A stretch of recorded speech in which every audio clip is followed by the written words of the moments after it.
Okay, all set.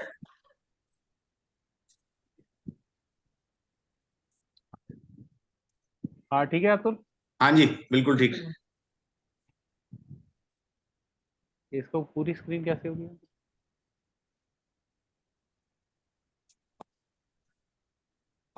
Green वाला। अच्छा ठीक है,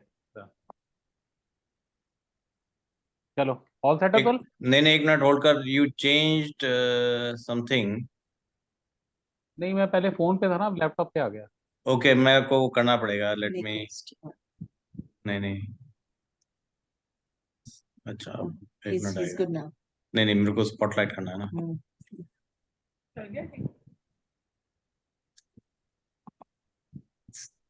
Spotlight. हो गया? Okay, done. All good. चलो आपका ठीक हो गया? हाँ हाँ, चलो तो पहले तो सावन है, शिव का ही कर लें कुछ। हाँ बिल्कुल बिल्कुल बिल्कुल। 2 लाइन है। ओम शिव ओंकारा जय जय, हर शिव ओंकारा। बोलो Om Shiv Shiv Omkara Omkara जय Jaya जय, Jaya हर Shiv Har Shiv Omkara. Omkara ओम Shiv ब्रह्मा Om विष्णु सदा शिवाय, हर हर हर हर महादेवा। ब्रह्मा विष्णु सदा शिवाय, हर हर हर हर महादेवा। ओम शिव ओंकारा जय जय, हर शिव ओंकारा। ओम शिव ओंकारा जय जय, हर शिव ओंकारा। ब्रह्मा विष्णु सदा शिवाय, हर हर हर हर महादेवाय। ब्रह्मा विष्णु सदा शिवाय, हर हर हर हर महादेवाय। ओम शिव ओंकारा जय जय, हर शिव ओंकारा। ओम शिव ओंकारा Jaya जय Jaya जय, हर Har शिव Shiv ओंकारा।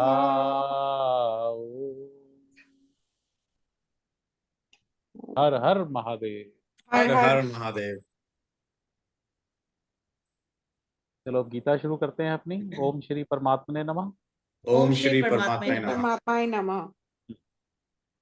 ओम पार्थाय प्रतिबोधिताम् ओम Om पार्थाय प्रतिबोधिताम् भगवता नारायणेन स्वं भगवता भगवता नारायणेन नारायणेन स्वं स्वं व्यासेन ग्रथितां पुराणमुनिना व्यासेन Vyasena मुनिना मध्ये महाभारतम् मध्ये महाभारत अद्वैतामृतवर्षिणीम् Advaitamritvarshini भगवतीम् अष्टादशाध्यायनीम् भगवतीं Bhagavatim अष्टादशाध्यायिनी Ashtamadhyayini अम्ब त्वाम् अनुसन्दधामि Amba Tvam Anusandadami भगवत गीते भवद्वेषिणीम् Bhagavad भगवद्गीते Gita भवद्वेषिणी नमोऽस्तु ते व्यास विशाल बुद्धे नमस्ते व्यास बुद्धे पुल्लारविन्दायत पत्र नेत्र पुल्लारविंद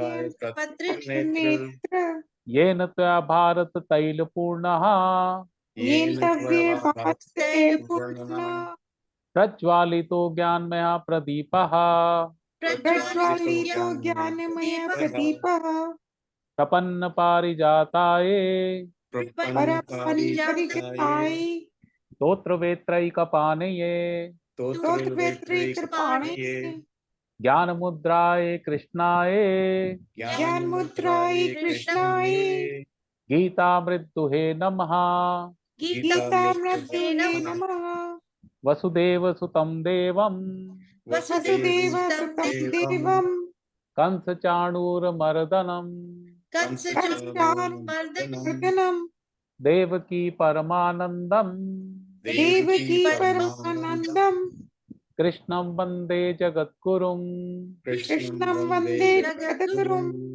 भीष्मद्रोणतटा जयद्रथजला भीष्मद्रोणतटा गान्धारनी लोतपला गान्धारिणी लोकपला शल्ये ग्रावती कृपेण वहनी शल्ये ग्रावती कृपेण वहिनी कर्णेन वेलाकुला कर्णेन वेलाकुला अश्वत्थाम विकर्ण घोरमकरा अश्वत्थाम विकर्ण घोरमकरा दुर्योधनावर्तिनी दुर्योधनावर्तिनी सोतीर्णा खलौ पाण्डवैरणनदी सोतीर्णं खलु पाण्डववर्णन्यति कैवर्तकः केशवाः केतुकः केशवः पाराशरे वचा सरोजममलम् पाराशरमल्लं गीतार्थगन्धोत्कटम् गीतार्थगन्धोत्कटं नानाख्यान केसरम हरिकथा नान्यखानकेश्वरी हरिकथा संबोधना बोधितम् संबोधितनाबोधितं लोके सज्जन षट्पदैररः लोके सज्जन षट्पदैः ते पीयमानं मुदा पीप्यमानं मुदा भूयात् भारत पंकजं कलिमल भूया भारत पंकजकलिमलं प्रध्वंसी न श्रेयसे ध्वंसीश्रेयसे मूकं करोति वाचालं मूकं करोति वाचालं पंगुं लंघयते गिरिं पङ्गुलङ्घ्यते गिरिं यत्कृपातं हम वन्दे यत्कृपातं हम वन्दे परमानंद माधवम् परमानन्द माधवम् शान्ताकारं भुजगशयनं शान्ताकारं भुजगशयनं पद्मनाभं सुरेशं पद्मनाभं सुरेशं विश्वाधारं गगनसदृशं विश्वाधारं गगनसदृशं मेघवर्णं शुभांगं मेघवर्णं शुभांगं लक्ष्मीकान्तं कमलनयनं लक्ष्मीकान्तं कमलनयनं योगिभिर्ध्यानगम्यं योगिभिर्ध्यानगम्यं वन्दे विष्णु भवभयहरं वन्दे विष्णु भवभयहरं सर्वलोकैकनाथं सर्वलोकैकनाथं यं ब्रह्मा वरुणेन्द्र रुद्रमरुतः यं ब्रह्मा वरुणेरुद्रमरुतः सुनवन्ति दिव्यैस्तवैर् स्तुवन्ति दिव्यैस्तवैर् वेदैः साङ्गपत्क्रमोपनिषदैर् वेदैः नमो उपनिषदैः गायन्ति यं सामगाः गायन्ति यं सामगाः ध्यानावस्थित तद्गतेन मनसा ध्यानावस्थितेन मनसः पश्यन्ति यं योगिनो पश्यन्ति यं योगिनो यस्यान्तं न विदुषुरासुरगुणा यस्यान्तं न विदुषुरासुरगुणा देवाय तस्मै नमः देवाय तस्मै नमः देवाय तस्मै नमः देवाय तस्मै नमः ओम श्री परमात्मने नमः।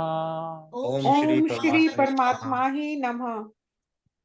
अच्छा, पिछली बार हमने चौथा अध्याय कर लिया था, तो क्या उसे एक एक लाइन में रिपीट करना है या पांचवा ही शुरू करूं? एक कहानी बताने वाला था कुकू last time which we didn't do because of shortage of time related to one of the this thing. तो एक एक लाइन कर देते हैं जिस तरह भी।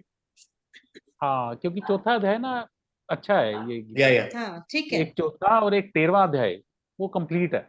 या तो इसलिए एक एक लाइन में इसे समझ लेते हैं इसमें क्या कहा हुआ। ठीक है ना? या उसके बाद पांचवा शुरू कर देंगे आज ही। तो चतुर्थ अध्याय में सबसे पहले भगवान ने कहा था कि ये जो ज्ञान है एक तो मैंने बताया ना, जैसे ईश्वर सत्य है, ईश्वर में कोई चेंज नहीं आता, इस ज्ञान में भी कभी कोई चेंज नहीं आना। आप सतयुग में जन्म ले लो, आप कलयुग में जन्म ले लो, आप किसी युग में जन्म ले लो, ज्ञान यही रहेगा जो आप सुन रहे हैं। कहीं कोई चेंज नहीं, ना कोमा का चेंज है, ना फुल स्टॉप का चेंज है। बात करो।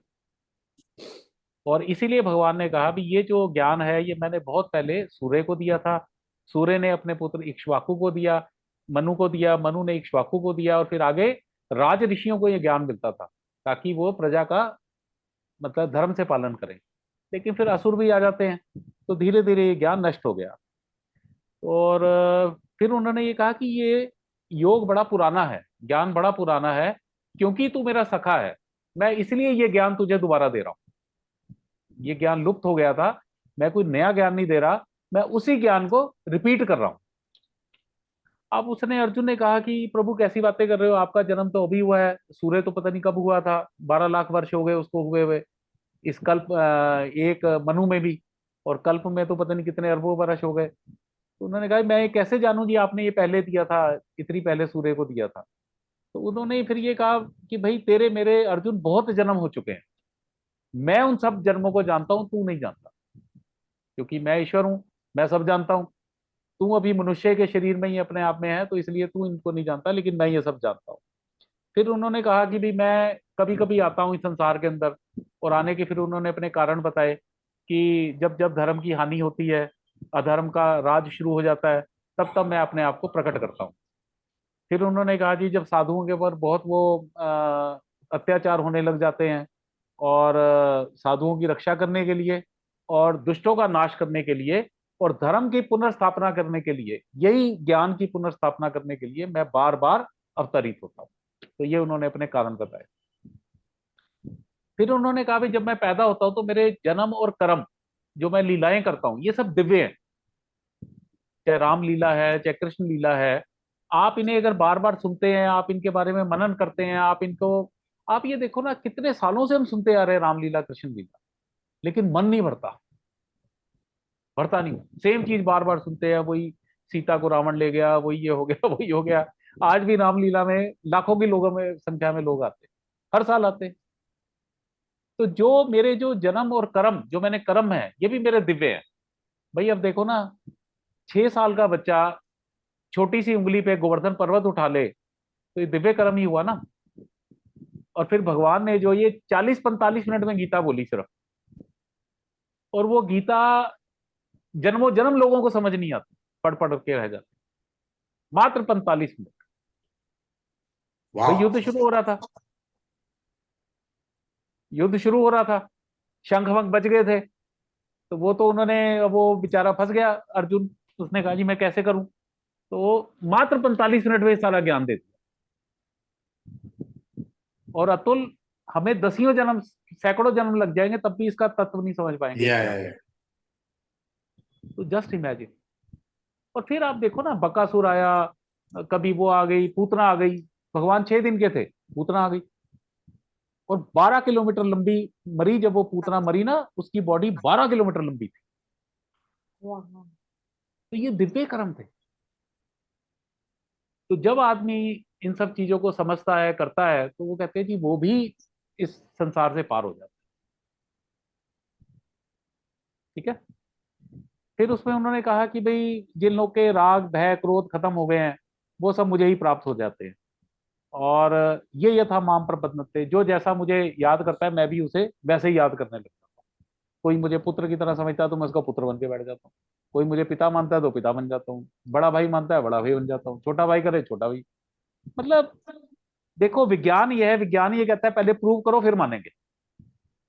शास्त्र उल्टा है, अध्यात्म ये कहता है मान लो, प्रूव तो मैं कर दूंगा, बात कर। श्रद्धा मान लगते ज्ञान। और फिर उन्होंने कहा कि भी कुछ लोग जो है सिद्धियों के लिए देवताओं को पूछते हैं, कह रहे वो भी ठीक है, वो देवता भी मेरे ही बनाए हुए हैं और मेरे ही नियम के अनुसार वो आपको फल देते हैं, फल भी आपको तुरंत मिल जाता है। लेकिन उसमें क्या है कि वो एक व्यापार है। आप सामान खरीदने गए, आपने धन दिया, सामान मिल गया, काम खत्म। ना उसमें आपकी चेतना बढ़ी, ना उसमें कोई अध्यात्म आपका बढ़ा, कुछ नहीं हुआ। तो आपने जो किया आपको उसका फल मिल गया तुरंत, बात।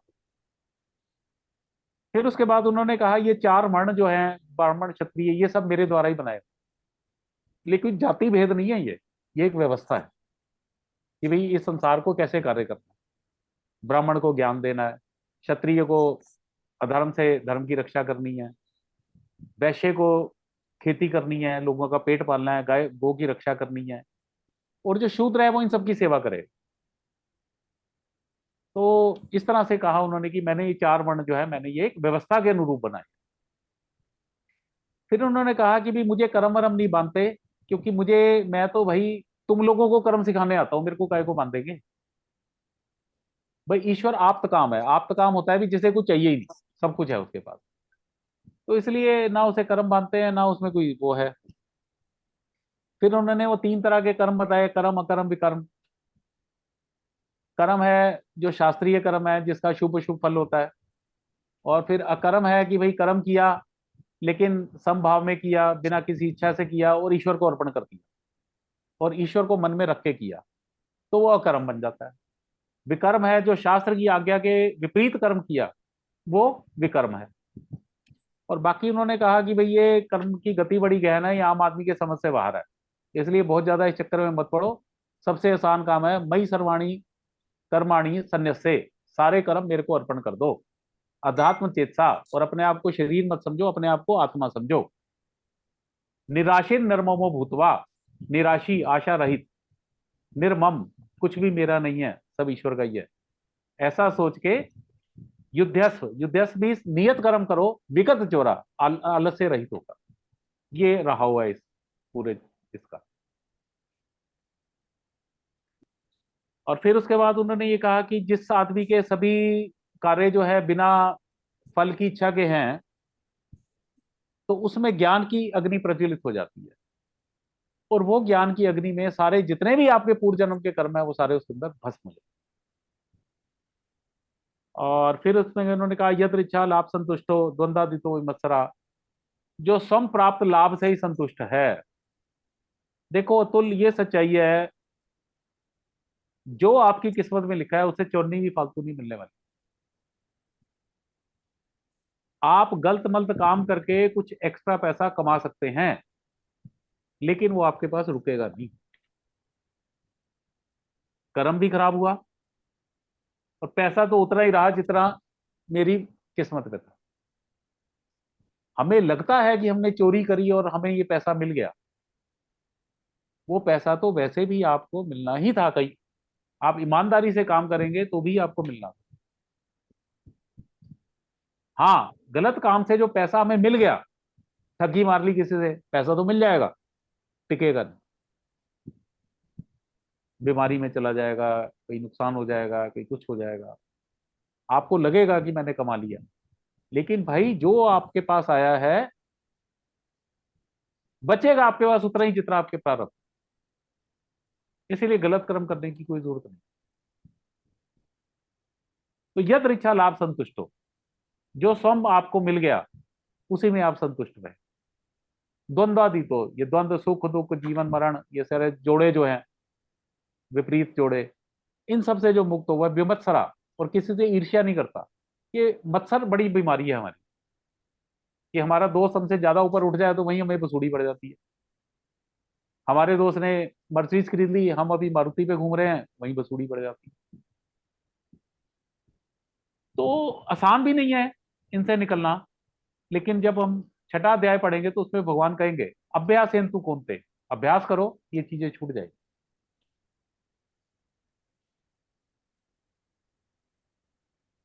तो ये सब था। फिर उसके बाद 13 तरह के वो हवन बताए थे, वो हमने पढ़ ही लिए थे। तो उसमें बेसिकली तीन चार हवन थे जो हम लोग कर सकते हैं।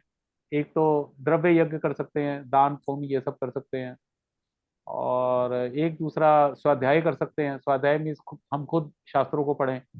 और तीसरा ज्ञान यज्ञ, जो सबसे श्रेष्ठ बताया भगवान। ज्ञान यज्ञ में कुछ नहीं है, एक बोलने वाला है और सुनने वाला है। कान जो है आपके वो हवन कुंड है, और आपका एकाग्रचित होकर सुनना ये यज्ञ की अग्नि है। और जो भी ईश्वर का वो है, वो हविष्य है। हविष्य मीन्स जो स्वाहा स्वाहा हो रहा है। और कोई पैसा नहीं लगता इसमें, कोई धन खर्च नहीं होता, समय की कोई पाबंदी नहीं, रात को 12 बजे चर्चा शुरू कर दो, 2 बजे शुरू कर दो, जब आपके टाइम हो हवन शुरू कर दो, तो ज्ञान यज्ञ का हवन शुरू हो गया। तो बड़ा अच्छा था, श्रेयान द्रव्य मयात यज्ञात ज्ञान यज्ञ बना, द्रव्य यज्ञ से भी ज्ञान यज्ञ जो है वो श्रेष्ठ है। क्योंकि देखो अल्टीमेटली तो जीवन से मुक्ति ज्ञान प्राप्त होने के बाद ही मिलेगी। ये हम दान करते हैं, ये हम सब ये सब करते हैं, इससे मन शुद्ध होता है, ये पहली सीढ़ी है। लेकिन मन शुद्ध होके भी प्राप्त तो ज्ञान ही करना पड़ेगा ना, इजंट इट? या समझना तो ज्ञान को ही पड़ेगा ना। तो इसलिए भगवान ने कहा भी ज्ञान यज्ञ जो है वो सबसे श्रेष्ठ है। और फिर वो ये हुआ कि भी ये ज्ञान कैसे प्राप्त किया जाए, तो उन्होंने कहा भी गुरुओं के पास जाओ। तो 3 आपके गुरु पे जाने की वो होनी चाहिए। सबसे पहला, प्रणाम करो गुरु को मन से। दूसरा, सरलता से प्रश्न करो। तीसरा, गुरु की सेवा करो। तो फिर गुरु आपको एक रास्ता बताएगा कि भाई इस रास्ते से चलो, आपको ज्ञान प्राप्त होगा। और वो फिर उन्होंने उसमें कह भी दिया आगे कि ज्ञान के समान कोई पवित्र चीज होती ही नहीं। जिस दिन ज्ञान आ जाएगा सारे कर्म उसी में भस्म हो जाएंगे। लेकिन जब आप गुरु के बताए मार्ग पर चलोगे तो धीरे धीरे आपके वो ज्ञान अंदर से प्रकट हो जाए। ये बाहर से जो भी है ये नॉलेज है। विजडम कम्स विद इन, ज्ञान अंदर से ही प्रकट होगा। आप कभी भी कोशिश करो, धीरे धीरे भगवान में कभी आधा घंटा 1 घंटा बैठो या कुछ करो, क्वेश्चनों के आंसर मिलते हैं। एक मैंने बताई थी ना Dakshinamurthy Shiva, remember? No? Kind of. फिर से बताएं।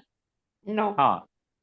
तो क्या हुआ, एक शिव जो है ना, यूजुअली जितने ही भगवान होते हैं ना उत्तरमुखी होते हैं। आप कहीं भी जाओ तो हमेशा नॉर्थ की तरफ ही उनका मंदिर का दरवाजा होगा और पूर्व की तरफ मूर्ति होती है हमेशा। तो एक मूर्ति शिव की है दक्षिण की तरफ, तो उसे हम कहते हैं दक्षिणामूर्ति। तो दक्षिणामूर्ति शिव का क्या महात्म्य है कि एक बार नारद जी के मन में कोई प्रश्न था, तो वो गए सब जगह, जवाब नहीं मिला। तो फाइनली लोगों ने कहा जी आप शिव के पास जाओ। तो शिव के पास गए तो शिव समाधि में बैठ गए थे। शिव समाधि में बैठ गए तो अब उन्हें समझ नहीं आया भी क्या करें, समाधि करोड़ों साल की होती है शिव की। तो थक गए थे वो, तो वहीं शिव के सामने ही बैठ गए थे, पेड़ के नीचे बैठे, आंखें बंद करी। तो धीरे धीरे जो उनके मन में प्रश्न थे ना उसके आंसर आने शुरू हो गए। थोड़ी देर बाद उन्होंने आंखें खोली तो उन्हें लगा यार कि ये whatever I wanted to ask, I have received that. तो वो शिव का जो स्वरूप है ना वो दक्षिणामूर्ति शिव। तो तब उन्होंने एक श्लोक बोला,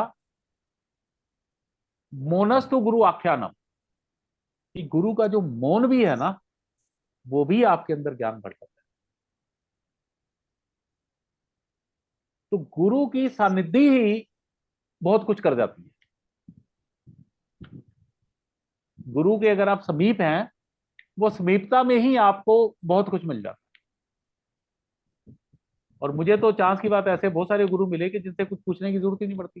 you just go to them, have your प्रश्न, वो गुरु आपसे बात ही करेगा और प्रश्न का जवाब दे देगा।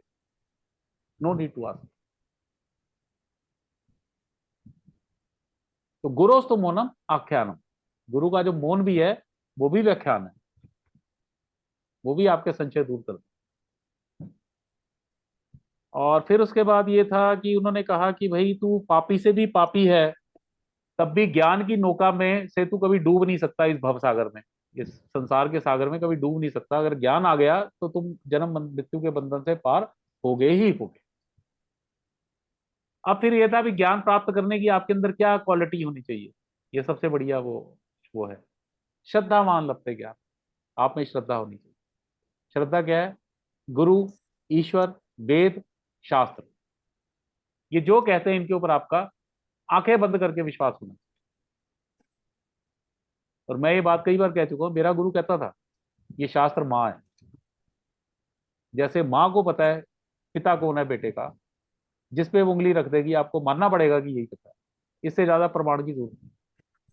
तो शास्त्र एक माँ की तरह है।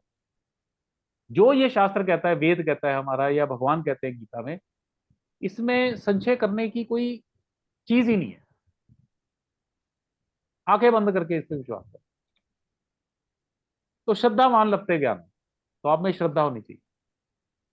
तत्परा, तत्परा मीन्स एक्टिव मोड, हमेशा तैयार। ये नहीं गुरुजी कथा कर रहे हैं मैं आज तो बिजी हूं, वो नहीं। तत्परा। संयत इंद्रियां, और इंद्रियों का संयम बहुत जरूरी है, क्योंकि इंद्रियों का संयम नहीं आएगा तो मन में ना एकाग्रता नहीं आती, मन दौड़ता है इधर उधर। तो इंद्रियों में संयम जरूरी है। ये तीन चीजें चाहिए, श्रद्धा चाहिए, तत्पर चाहिए, तत्परता और संयम। फिर उन्होंने कहा आज्ञा अश्रद्धाना संशय आत्मा विनश्यति। अज्ञानी जिसे ये नहीं पता कि भी आत्मा परमात्मा क्या होती है, उसे वो शरीर को ही अपना सब समझता है और बात करता है। अश्रद्धावान जिसको गुरु, ईश्वर, वेद और शास्त्रों में वाक्यों पे श्रद्धा नहीं है। संशय आत्मा, संशय आत्मा है कि जो जिज्ञासु भी है, उसे अब ये सब पता भी है, लेकिन वो वाक्यों, गुरु के वाक्यों पर संशय करता है, वेद के वाक्य पे संशय करता है, भगवान के ऊपर संशय करता है। ये सबसे खतरनाक है, संशय आत्मा विनश्यति। तो उसका भगवान ने कहा ना अयम लोको अस्ति, इस लोक में उस संशय आत्मा का कोई मतलब नहीं है। अगला जन्म तो मनुष्य नहीं मिलने वाला, ना परो, अच्छे लोग भी नहीं मिलने वाले, ना सुखम संशय आत्मा। सुख क्या है? इंद्रिय और इंद्रियों के विषयों से जो भी हमें सुख मिलते हैं, इस जीवन में भी उसे सुख नहीं मिलेगा। बड़ी भयंकर बात कही भगवान ने। तो संशय आत्मा जो है वो बड़ा तो वो कराया। तो ये हमारा चौथे अध्याय का सार था। तो इसमें मेन दो चार श्लोक सबसे अच्छे हैं भी, जब गुरु के पास जाएं तो कैसे जाएं, प्रणाम करें और सरलता से प्रश्न पूछें और सेवा करें, वो हमें रास्ता बताए। और प्लस फिर गुरु के वाक्यों पर संशय ना करें, श्रद्धावान लगते ज्ञान, श्रद्धा रखें गुरु के वाक्यों में, एक्टिव मोड में रहे। जब भी गुरु कुछ हमें बताना चाहे तो हम उसे सुने, तुरंत सारे काम छोड़ के सुने। और संयत इंद्रिया, संयम का भी अभ्यास करें। तो कायदे से तो भगवान धीरे धीरे सारी चीजें मतलब खोलते जा रहे हैं ना, दिमाग के पर्दे। Yeah. खुलती जा रही हैं चीजें। अब पांचवा अध्याय है। अब इसमें भी थोड़ा सा क्या है कि है वही निष्ठाएं, तो भगवान ने दो ही बताई थी, याद होगा दूसरे अध्याय में उन्होंने कहा रास्ते तो दो ही हैं। एक तो है ज्ञान योग, जिसे सांख्य योग कहा जाता है, और दूसरा है कर्म योग। अब फिर से एक बार दो तीन लाइनों में बता देता हूं, क्योंकि यही चीजें इसमें आनी है बार बार। ज्ञान योग में क्या है कि कर्ता नहीं है, कर्म नहीं है। जो ज्ञान योगी है वो कह रहा है जी मैं तो आत्मा में स्थित हूं और मैं कोई कर्म नहीं करता, ये काम शरीर करता है और शरीर से मैं अलग हूं।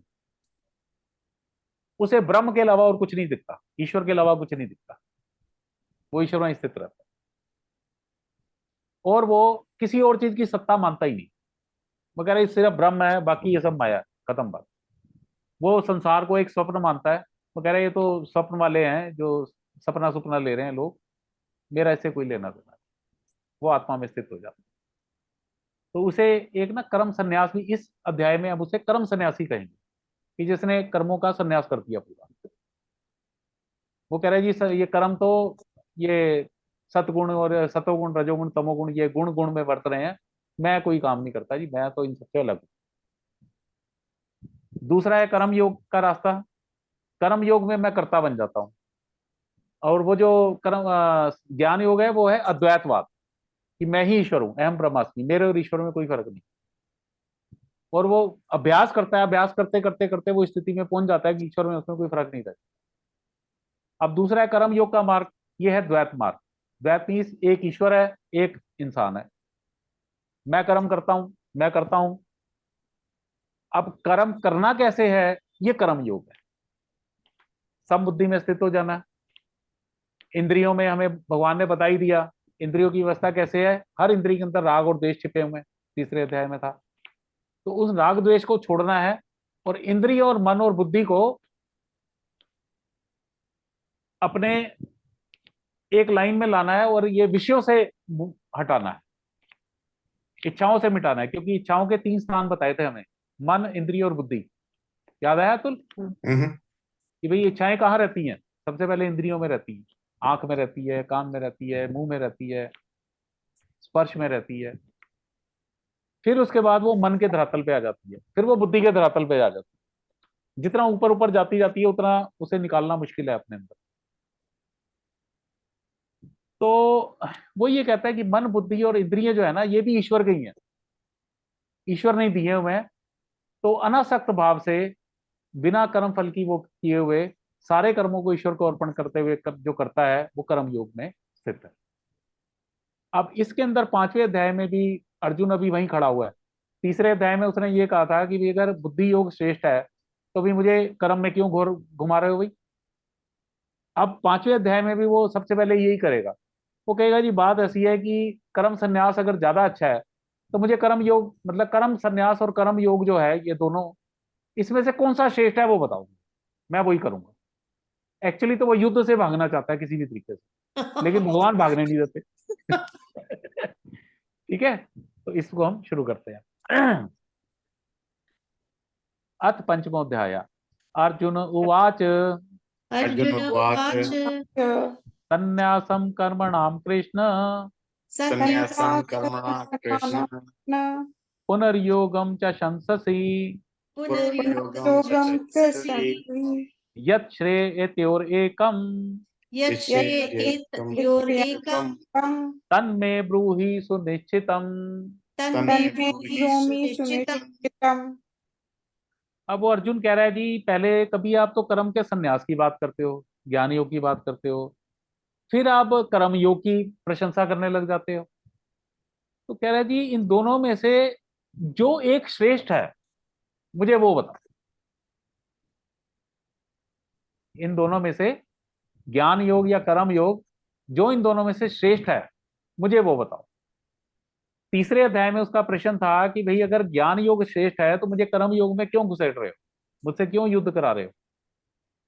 तो अब वो कह रहा है जी पहले आप कह देते हो जी वो ज्ञान योग श्रेष्ठ है, फिर आप उसके बाद कह देते हो जी कर्म योग श्रेष्ठ है। तो इन दोनों में से जो श्रेष्ठ है मुझे वो बताओ, मैं उसी का वो करूंगा, अनुसरण करूंगा। श्री भगवान उवाच श्री भगवान उवाच वाच संन्यास कर्म योगश्च संन्यास कर्मयोगश्च योगश्च निःश्रेयस्करा विभौ निःश्रेयस्करावुः तयोस्तु कर्म संन्यासात् तयोस्तु कर्म संन्यासात् कर्म योगो विशिष्यते। कर्मयोगो विशिष्यते। विशिष्यते। भगवान कह रहे हैं भैया ऐसा है, कर्म संन्यास मीन्स ज्ञान योग और कर्म योग ये दोनों ही कल्याणकारी। नंबर 1 तो ये इसका जवाब, ये नहीं कि इन दोनों में से कौन सा ज्यादा कल्याणकारी है, दोनों ही कल्याणकारी है। तयोस्तु कर्म संन्यासात् कर्म योगो विशिष्यते। फिर भी इन दोनों में से कर्म संन्यास की बजाय, ज्ञान योग की बजाय कर्म योग ज्यादा विशिष्ट है। क्यों विशिष्ट है? क्योंकि कर्म योग करने में आसान है। भाई ये मान लेना कि भाई ये शरीर सारे काम कर अलग है, मैं अलग हूं, ये आसान नहीं है, नॉट इजी। कलयुग में तो भूल जाओ, कलयुग में मुझे तो एक भी आज तक सन्यासी नहीं मिला इस तरह से ज्ञान योग में कर ही नहीं सकता। मतलब समझ ही नहीं आता लोगों को, करेगा तो बाद में। अच्छा तू सच्ची बता, समझ आता तुझे मैं आत्मा हूं, मैं शरीर नहीं हूं और ये सब बेकार प्रपंच है और मैं आत्मा में स्थित हो गया, समझ ही नहीं आता। Yeah. A very different stage you have to be. हाँ ये सतियों के लोगों को समझ आता है, या हो सकता है कुछ द्वापर त्रेता वालों को समझ आ जाए, कलयुग में नहीं समझ आता। जिनको आता है वो मिलेंगे नहीं हमें। जिनको आता है वो मिलेंगे। तो इसलिए उन्होंने कहा कि कर्म योग आसान है, विशिष्ट है, दोनों ही कल्याणकारी है। लेकिन अगर भगवान से पूछोगे उनका मत क्या है तो वो ये कहते हैं भी ये विशिष्ट है। विशिष्ट मीन्स क्योंकि करने में आसान है, कर्म योग कर सकते हो भाई धीरे धीरे काम, भाई काम तो करने ही करने हैं, जब याद आ जाए वो काम भगवान को अर्पण कर दो। लेकिन हमेशा ये सोचना कि मैं आत्मा हूं और मैं शरीर नहीं हूं, मेरे को कोई गाली दे रहा है मुझे कोई फर्क नहीं पड़ रहा उसमें, नॉट पॉसिबल। कोई थप्पड़ मार जाए और आप ये सोचो नहीं इसने तो शरीर को थप्पड़ मारा मुझे नहीं मारा, नहीं हो सकता। हाँ, महात्मा बुद्ध में था। अगर आपको याद हो बचपन में ना स्टोरी होती थी, महात्मा बुद्ध को ना कोई बंदा गाली गुली दे गया, तो उनका एक मेन शिष्य था भंते। तो जब वो गाली वाली दे गया, शायद थूक वूक भी फेंक गया भगवान बुद्ध के ऊपर, तो भंते ने कहा कि प्रभु ये क्या हुआ, वो गाली दे गया आपने कोई जवाब ही नहीं दिया। तो महात्मा बुद्ध ने कहा कि मैंने उसकी गाली नहीं ली। तो भंते भी चकरा गया, अभी गाली नहीं ली क्या मतलब हुआ। मतलब कथा तो इतनी थी, हमारे यहाँ भी स्टोरी इतनी थी, मुझे तब समझ नहीं आई थी ये क्या है। अगर अतुल याद हो बचपन में चौथी पांचवी क्लास में हिंदी में ही होती थी ये स्टोरी सी, ओके कि बुद्ध ओके। को कोई बंदा गाली दे गया तो उसने कहा जी मैंने इसकी गाली ली नहीं। तो बेसिकली बुद्ध जो थे वो आत्म तत्व में स्थित थे, वो शरीर से अलग थे। लेकिन भाई अब हमसे कोई कहे कि भाई मैंने गाली नहीं ली ये नहीं हो सकता। मतलब हम तो चार गाली से 2 मिनट में देखे एक सुन भी मानेंगे। तो ज्ञान योग में मतलब ये समझ ही नहीं आ सकता आज के मनुष्य को। कितनी भी मैं भी कितनी भी गीता पढ़ लूं, मुझे ज्ञान योग मतलब में स्थित होना मेरे समझ से बाहर है। कोई गाली देगा तो गुस्सा आएगा ही आएगा, कोई धोखा करेगा तो थप्पड़ पड़ेगा ही पड़ेगा उसे। तो ऐसे ही है। तो ज्ञानियों की स्थिति समझ भी नहीं आ सकती। इसलिए भगवान ने कहा कि कर्म योग विशेष है, क्योंकि करने में आसान है। ठीक, आगे करने में आसान है। ज्ञान योग तो समझ ही नहीं आता ना, ज्ञान योग समझ में नहीं आता।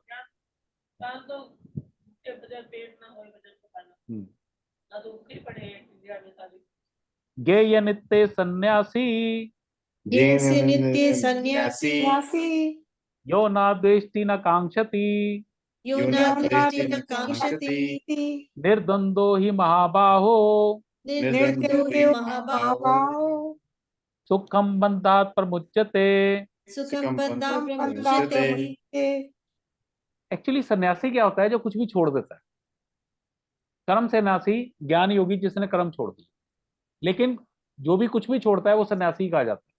भी जैसे घर छोड़ दिया किसी ने तो उसे कहते हैं ये सन्यासी बन गया जी। तो सन्यास का शब्द मीनिंग, शब्दार्थिक मीनिंग है छोड़ देना। तो गे या नित्य सन्यासी यो ना देष्टि ना कांक्षती, तो ये कर्म योगी के लिए कहा उसने। भी कर्म योगी जो है वो भी एक सन्यासी ही है। क्यों सन्यासी है? क्योंकि ना द्वेष्टि ना कांक्षती, उसमें अब राग द्वेष नहीं है। क्योंकि भगवान ने पहले ही कहा ना, कर्म योग की पहली स्थिति क्या है? समबुद्धि। समबुद्धि मीन्स जिसने राग और द्वेष खत्म कर दिए। तो राग द्वेष छोड़ना मीन्स वो भी सन्यासी हो गया। तो उन्होंने कहा कि भाई कर्म योगी को भी एक सन्यासी ही समझो। क्यों? क्योंकि उसने राग और द्वेष छोड़ दिया। निर्द्वंदो ही महाबाहो, और फिर वो द्वंद्व से ऊपर उठ गया। द्वंद्व मैंने बताया था जोड़ा होता है, सुख दुख, राग द्वेष, जन्म मृत्यु, काम क्रोध, ये सब जोड़े हैं। तो इन जोड़ों से ऊपर उठ गया। ये भी एक्चुअली राग द्वेष की ही एक वो स्थिति है नीचे की। और दूसरे अध्याय में भगवान ने कहा था मात्रा स्पर्शास्तु कौन्तेय शीतोष सुख दुखदा। ये जो इंद्रियों और इंद्रियों के विषयों से जो ये राग और द्वेष, ये इच्छाएं और ये प्रकट होती हैं, ये सब जो है ये अनित्य हैं, सदा रहने वाली नहीं है। तांत्रिक भारत, उनको सहन करना सीखो। ये दूसरे अध्याय में ये ज्ञान दिया था भगवान। मात्रा स्पर्शास्तु कौन्तेय शीतोष सुख दुखदा। ये जो इंद्रियों के विषय हैं ये सुख दुख और सर्दी गर्मी की तरह है। सर्दी आएगी तो गर्मी भी आएगी, गर्मी आएगी तो सर्दी भी आएगी, आते जाते रहने।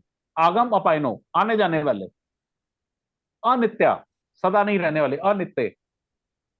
कुछ समय के लिए रहेंगे, सुख भी कुछ समय के लिए रहेगा, उसके बाद दुख में परिवर्तित हो जाएगा। दुख भी कुछ समय के लिए रहेगा, उसके बाद सुख आएगा ही आएगा। जैसे सर्दी और गर्मी, सर्दी हमेशा नहीं पड़ सकती, गर्मी हमेशा नहीं पड़ सकती, अनित्य। नित्य होता है जो सदा रहता है, अनित्य जो चेंज होता रहता है, बदलता रहता है, परिवर्तनशील। तान तितिक्ष, तो उन्होंने कहा ये जितनी भी परिवर्तनशील चीजें हैं उनको सहन करना आना चाहिए।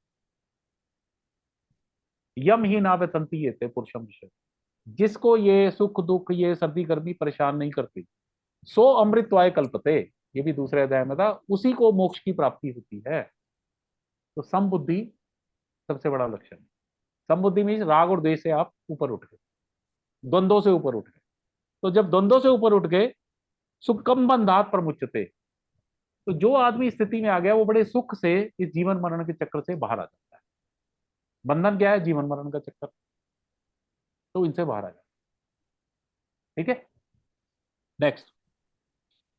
सांख्य योगो पृथक बाला, सांख्य योगो पृथक बाला, प्रवदन्ति न पंडिता, प्रवदन्ति न पंडिताः, एकमपि आस्था सम्यक्, एकमपि आस्ते सम्यक् उभयोर्विन्दते फलम्। गुभ्योर्विन्दते फलम्। सांख्य योग और ज्ञान योग, कर्म योग, सांख्य योगो, सांख्य योग और कर्म योग पृथक, अलग अलग फल देने वाले हैं, ऐसा मूर्ख लोग कहते हैं, पंडित लोग ऐसा नहीं कहते। मतलब मूर्ख कहता है जी वो ज्ञान योग का अलग फल मिलेगा, कर्म योग का अलग फल मिलेगा। तो भगवान कह रहे हैं जो मूर्ख आदमी है वो ये कहता है कि जो ज्ञान योगी है उसे कुछ और फल मिलता है, और जो कर्म योगी है उसे कुछ और फल मिलता है। वो कह रहे हैं मूर्ख लोग ऐसा करते हैं, लेकिन पंडित ऐसा नहीं कहते। पंडित वर्ड बना है पंडा से। पंडा होती है वो बुद्धि जिसने ईश्वर को जान लिया। जिस बुद्धि के द्वारा ईश्वर को जाना जाता है उसे कहते हैं पंडा संस्कृत में, और जिसके अंदर वो बुद्धि आ गई वो पंडित। जब हम 10वें अध्याय में जाएंगे ना तो भगवान ये बताएंगे हमें, मत चित्ता मदगत प्राणा बोधंता परस्परम कप्तंत माम नित्यं तुष्यन्ति च रमन्ति च तेषां सतत युक्तानां भस्तां प्रीति पूर्वक। मेरे में मन लगाने वाले, मेरे में बुद्धि लगाने वाले, मेरी बातें करने वाले, हमेशा मेरे अंदर ही घूमने वाले, मेरी विचरण करने वाले, ददामि बुद्धि योगम का, उनको एक स्पेशल बुद्धि देता हूं। ये न माम उपयांति थे, जिसके द्वारा मुझे जाना जा सकता है। इस बुद्धि से भगवान को जाना भी नहीं जा सकता। नो, जब हम धीरे धीरे धीरे आगे बढ़ेंगे तो ये बुद्धि दिव्य बुद्धि में बदल जाए।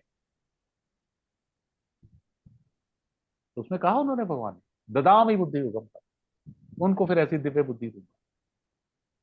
ये माम उपयांति थे, जिसके द्वारा मुझे आप जान सकते हैं। फिर उसके बाद एक और भी है, तेषाम एवं अनुकंपार्थम अहम अज्ञान जम तपा नाशामी आत्मवस्तु ज्ञान दीपेन भास्कर।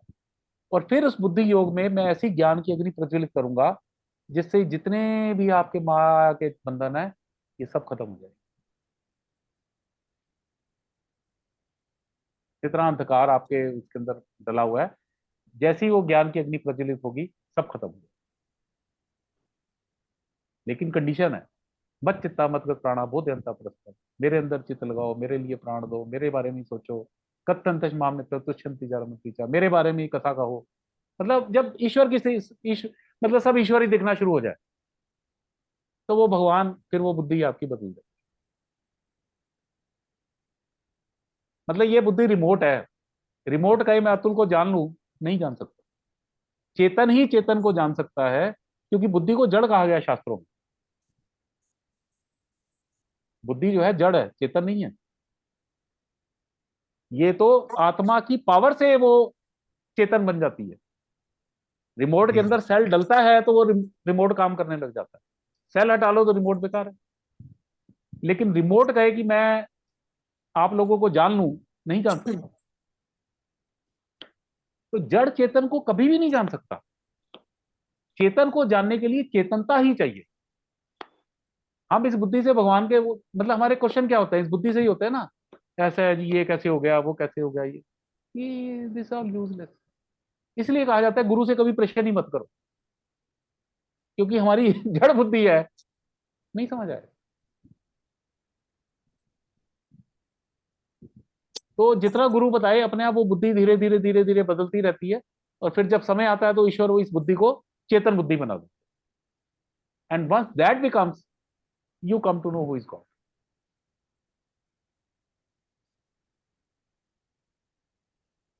बल्कि जैसे कहते हैं ना कि हम समुद्र का अंश है, यही कहा जाता है ना, आत्मा, भाई ईश्वर एक समुद्र है, आत्मा परमात्मा, और हम आत्मा, उससे एक बूंद हम है। ये समझाने के लिए ठीक है, लेकिन शास्त्र क्या कहता है? शास्त्र कहता है we are whole ocean in one drop, we are not drop of ocean, we are whole drop, whole ocean in one drop. अब ये बुद्धि समझ सकती है ये बात? नहीं समझ सकती। भाई मैं कह रहा हूं तो मान लोगे, लेकिन समझ नहीं आती ना ये चीजें, कि मैं ये कहूं ये सारा जो समुद्र है वो एक ड्रॉप में है मेरे अंदर। शास्त्र ही कहता है, आप कभी गुरु ग्रंथ साहब पढ़ो, जो पिंडे सो ब्रह्मंडे, वो कह रहा है जो आपके शरीर में है वही ब्रह्मांड है।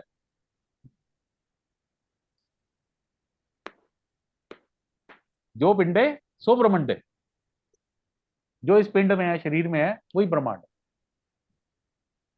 और हमारा गुरु तो हमें ये टेस्ट कराता था, मैं बताता था ना आपको, कि जब वो चक्रों की साधना कराता था, मूलाधार चक्र की साधना करो, आप पृथ्वी पे कहीं भी घूम सकते हो, कहीं भी आपका सूक्ष्म शरीर जाके कनेक्ट हो सकता है। आप ये मणिपुर चक्र पे आओ तो आप स्वर्ग से कनेक्ट हो जाते हो। वो ले जाता था मैं सूक्ष्म शरीर से, तो मुझे दिखता नहीं था, लेकिन मुझे स्मेल आती थी बड़ी अच्छी। तो मैंने फिर एक बार पूछा, मैंने कहा जी ये स्मेल आती है, कह रहे हैं ये वो वहां की स्मेल है, मैं जब तुम्हें वहां स्वर्ग ले गया था तो इस स्वर्ग की स्मेल है। लेकिन कुछ लोगों को दिख भी जाता था, तो जैसे जैसे चित्त की चेतना होती थी। तो जो पिंडे सो ब्रह्मंडे, तो हमारा शरीर भी एक पूरा ब्रह्मांड ही है। मैंने एक आपको वो भी बताया था ना एक बार, एक श्लोक, पूर्णमदः पूर्णमिदं पूर्णात् पूर्णमुदच्यते पूर्णस्य पूर्णमादाय पूर्णम एव अवशिष्यते। जब हम हवन खत्म करते हैं तो लास्ट में ये श्लोक बोलते हैं, पूर्णमदः, ईश्वर भी पूर्ण है, पूर्णम इदम, मैं भी पूर्ण हूं, पूर्णमदः पूर्ण, पूर्णात् पूर्ण मुच्यते, पूर्ण से ही पूर्ण निकलता है, पूर्ण से पूर्ण आदाय, पूर्ण के अंदर से जो पूर्ण निकल के पूर्ण एव अवशिष्यते, जो बचता है वो भी पूर्ण है।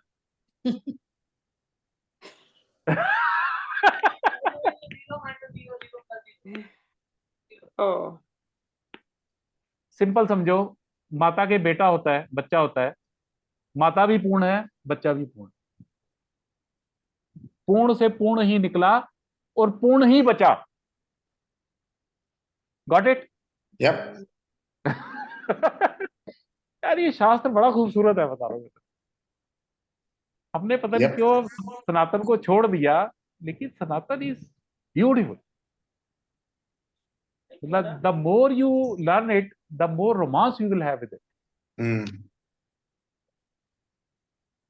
अब ये विज्ञान बताता है पूर्ण से पूर्ण निकला, बाकी पूर्ण बचा। हमारे तो श्लोक है।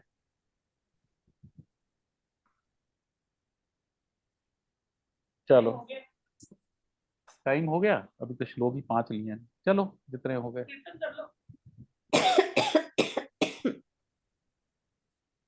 चलो एक दो तो ले ही लूं और श्लोक। Yeah, yeah. ठीक सांख्य, तो सांख्य योग, ज्ञान योग और कर्म योग, इनको मूर्ख लोग अलग अलग फल देने वाला कहते हैं, जबकि पंडित कहते हैं कि इन दोनों का फल एक ही है। एकम अपि आस्था संयोग, जो किसी एक में भी अगर इसमें अच्छे से अगर वो उसका व्यवहार करता है, चाहे वो ज्ञान योग का करे चाहे वो कर्म योग का करे, और भ्योर विंदते फलम, उन दोनों को उसी फल की प्राप्त होती है, वही परमपिता परमात्मा, वही मोक्ष, वही वो, एक फल तो एक ही है। तुम भाई अब ये देखो ना, जैसे आप इंडिया से जाते हो अमेरिका, दो रास्तों से जाते हो ना, कभी वो अटलांटिक ओशियन से चले जाते हो, कभी पैसिफिक ओशियन से चले जाते हो। तो पैसिफिक ओशियन मान लो ज्ञान मार्ग, और अटलांटिक ओशियन समझ लो कर्म कर्म मार्ग। राइट, पहुंचे भाई अमेरिका। फाइनली पहुंच रहा तो शिकागो में ही है ना, सेम। तो एक प्रशांत महासागर से जा रहा है, एक अटलांटिक ओशन से जा रहा है, बात करो, रास्ते अलग है, क्योंकि Yeah. क्योंकि ना श्रद्धा ही अलग है। उसमें मैं अपने आप को शरीर से अलग मानता हूं, बिल्कुल मैं शरीर की सत्ता ही नहीं मानता। लेकिन कर्म योग के अंदर मैं शरीर की सत्ता मानता हूं, मैं प्रकृति भी मानता हूं, मैं ये भी मानता हूं माया भी है, मैं सब कुछ मानता हूं। मैं कर्म करने अपने आप को कर्म का कर्ता मानता हूं। तो दोनों की निष्ठाएं अलग हैं, लेकिन एक प्रशांत महासागर है, एक अटलांटिक महासागर है, लेकिन दोनों का फाइनल डेस्टिनेशन शिकागो ही है। ठीक। Yep. यार मुझे बड़े अच्छे लगते हैं श्लोक, बता रहा हूँ मैं। Yeah, no, very right. I love that. यत् सांख्यै प्राप्ते स्थानम यत् Yes, सांख्ये okay, प्राप्ते प्राप्ते स्थानं तत् योगैरपि गम्यते। तद्योगैरपि गम्यते एकम सांख्यम च योगम च एकं एकं सांख्यं च सांख्यं योगं च योगमच या पश्यति स पश्यति। यः यः पश्यति पश्यति स स पश्यति। पश्यति। यत् सांख्यै प्राप्ते स्थानम, ज्ञान योगी जिस फाइनल डेस्टिनेशन को प्राप्त करता है, तत् योगी अपि गम्यते, कर्म योगी भी उसी स्थान को प्राप्त करता है।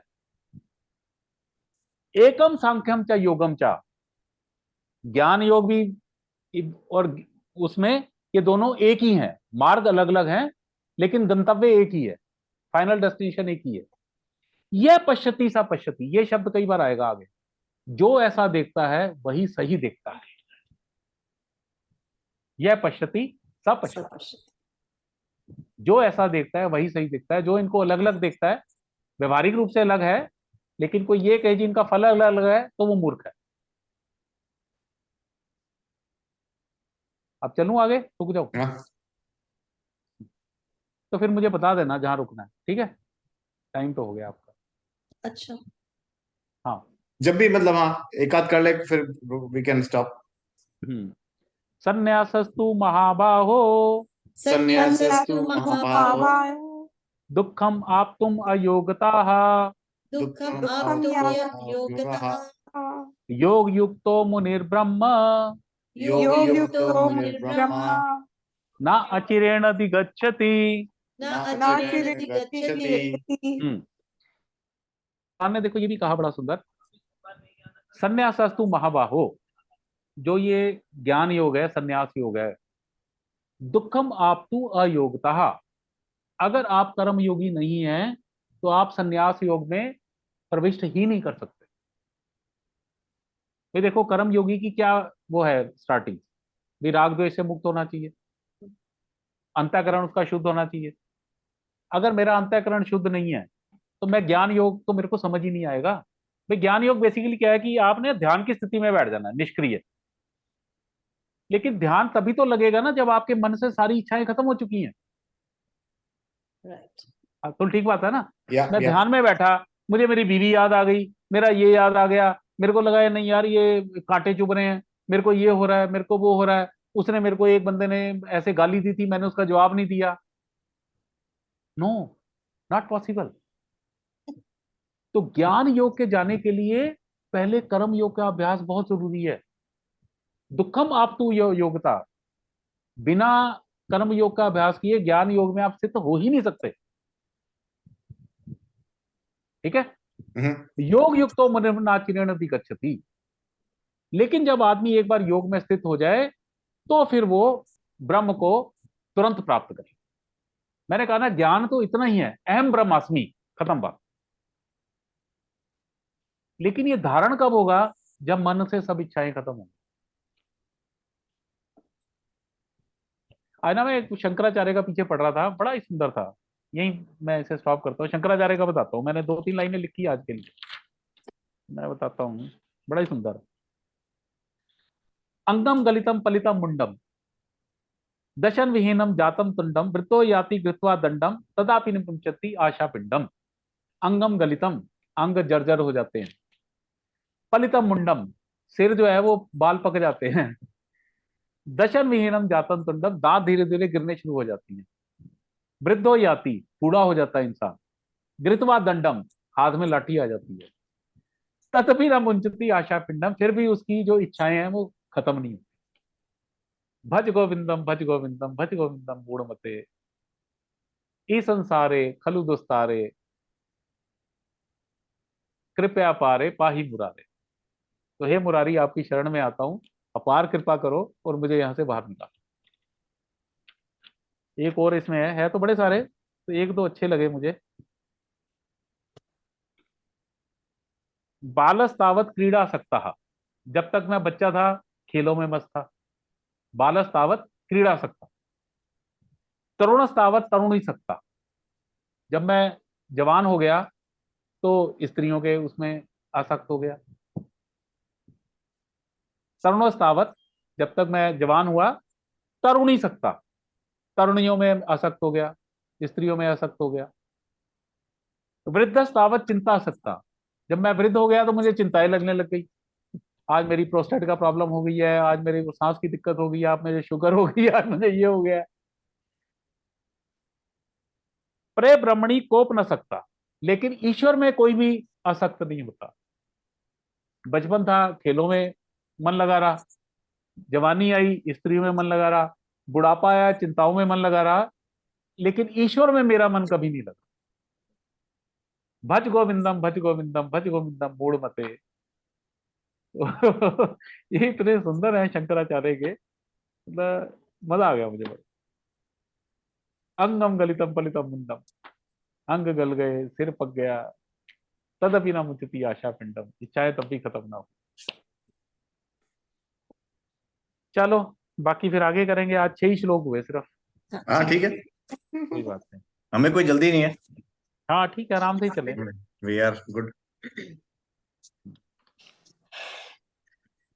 गीता शास्त्रम इदम पुण्यम, गीता शास्त्रम इदं पुण्यम, पुण्यम यह पठेत प्रयतः पुमान, ये ये पठेत प्रयत पुमान्, विष्णु पदम अवाप्नोति, विष्णु विष्णु पदम पदम अवाप्नोति, अवाप्नोति भय शोकादि वर्जिताः, भय शोकादि शोकादि वर्जिताः, वर्जिताः, गीताध्ययनशीलस्य गीता अध्ययनशीलस्य प्राणायाम परस्य च प्राणायाम परस्य च च नाहि सन्ति हि पापानि नैव नैव सन्ति हि पापानि पापानि पूर्वजन्म कृतानि च पूर्वजन्म कृतानि च मल निर्मोचनम पुंसाम मलिर्भूषणं पुंसां जल स्नानम दिने दिने जलस्नानं दिने दिने सकृत गीता अम्बसी स्नानम सकृत गीता स्नानं संसार मल नाशनम